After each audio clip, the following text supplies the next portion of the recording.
New class changes coming on the 12th of May. Hey guys, Petko here. Good morning and welcome for another video. Last night, right before MDI, there's been a massive tank adjustment coming to live servers. We're gonna talk about it, analyze it, and give you guys my opinion. Enjoy. Alright, so first thing, the community manager Kaibax has noted that, hey, you know what? Tank balance right now is actually massive, and we would like to bridge the gap between the underperforming tanks and the overperforming tanks and see to close as much as possible. That was pretty much the TLDR in this sentence, which I agree with. I think currently there are two tanks and the rest of them are so far behind that, you know, quite frankly, it doesn't make any sense to play them, right?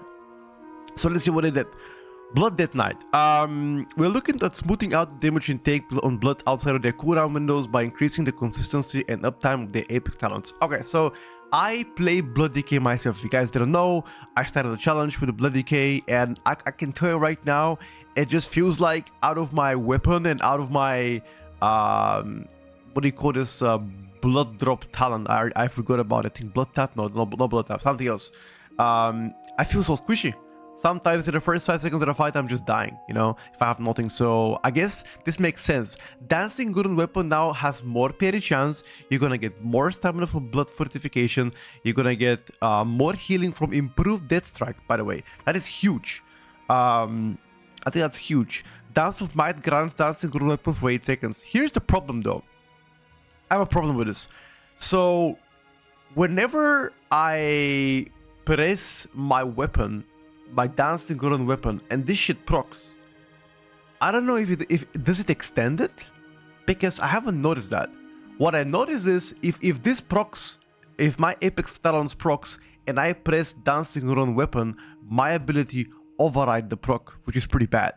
So what they should do is also be a they should be additive, right? If let's say if I pop a cooldown and I get the apex proc, they should combine together. I don't know if it already combines that or not, but I've noticed sometimes by mistake I'll press my dancing good on weapon and I already have one, and you know it overrides, which is pretty bad. So that's about it. That's one thing that I love for them to change.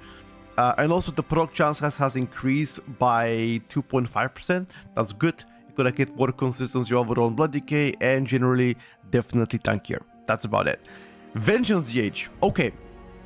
Vengeance DH baseline defenses are its most lacking, while cooldown, survivability, and values are currently serving the spec well. So they're pretty much trying to make you naturally more tanky, it seems like here. Demonic Ward now reduces all damage taken by 12%, was 8, so extra 4% damage reduction, extra 5% stamina, and extra 20% effectiveness on your mastery. Also, Void River causes fertility to reduce damage taken by 5% instead of 4%. Overall, Vengeance DH will become a lot tankier passively, even though I believe they were miles behind, for example, Brewmaster. So this is actually very good for them. I personally have played with several Vengeance DH already, and it just feels like the output that they provide is somewhat okay, like decent, but they were like very much squishier than Brews. Most specifically on the first pulse, like big dungeons like Academy, I believe, it was Academy 18. That Vengeance DH was struggling to live on 2 lashers, not 3, 2 lashers with Bloodlust, and that was like a few weeks ago. Another point I can think about is the Seat of Triumvirat. It seems like they're getting destroyed there. I don't know what's happening, but that's about it. Paladin Protection. So this is actually the best news for all Paladins in chat. So they are giving you Blessed with the Dusk to be buffed by 100%. The value goes from 10 to 20% buff. That is immensely big. Sanctified Pax is going to give you extra 5% more stamina. Iron Defender is now going to be 12-second duration, not 8, 12-second, and it's going to give you a 30% damage reduction instead of 20. This is absolutely insane news for Prot Paladins. And Sentinel duration now is going to be also 20 seconds instead of 16. Now all of this, I think, will make Paladin the 3rd best tank right now, if not the 2nd best tank. Like, this is actually huge. Maybe not 2nd, but 3rd for sure.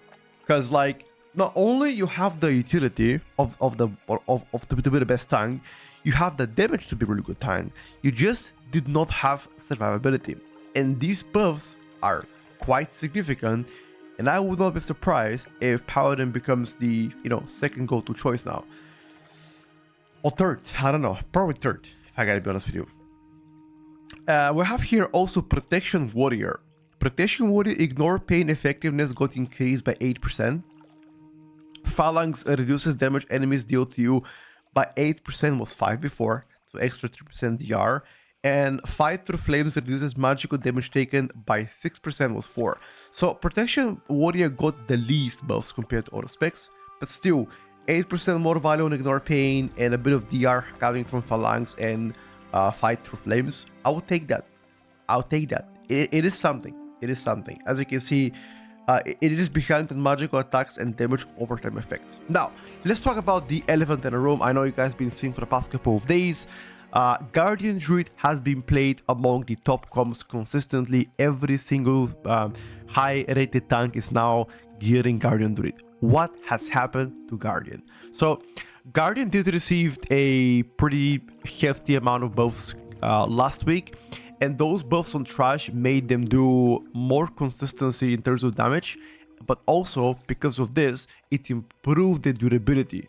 So what happens now is you not only do the damage as a DPS, kinda, I guess in some pools you do, specifically in the first pool, but you're also quite more durable. So you are able to live on those large pools consistently without struggling compared to before. So all of this makes Guardian even better pickup than Brewmaster. Let's just say even if you are on par defensively as a Brewmaster, in some cases you're not, in some cases you are, your damage that you do is better than Brew, and it gives the teams extra 30 to 40 to a minute timer, which is absolutely amazing. Specifically, we've seen Brewmasters, we've seen Guardian Druids being played with Mistweaver mode, right? So Mistweaver, Guardian Druid, unique, first of all, unique utility. You don't have the same utility as Brew and Mistweaver, so that's good. And that gives more freedom within the comp. Obviously, people still playing Death Knights and Devourer, DHL Augmentation Evokers, and we haven't seen any shift there. But we also see more and more people swapping to semi-physical comp with Death Knight, with Retribution Paladin, and Arms Warrior, right? It's not a typical physical comp where they play Pharaoh Druids, Outlaw Rogue, etc. But it's still a very, very good comp that everybody right now is considering playing, because first of all, you don't need to play large pools consistently, unlike Magical comp where you have to kind of force it. But that comp is much better. Also, you have very tanky. All of these specs are tanky, so you can't really... Oh, I guess Arms Warrior is not as tanky as Death Knight, for example, right? But still... I think that's it. I'm gonna make a video specifically targeting and talking about meta coming out on Sunday, because I was waiting for the Friday to finish just in case they push some changes, and here they are. So I'm gonna make a whole new update on the tier list. I feel like a lot of things have changed, specifically for tanks and healers, and I'll be discussing that tomorrow evening for you guys. Anyway, thank you for watching the video. See you guys on stream, and bye for now.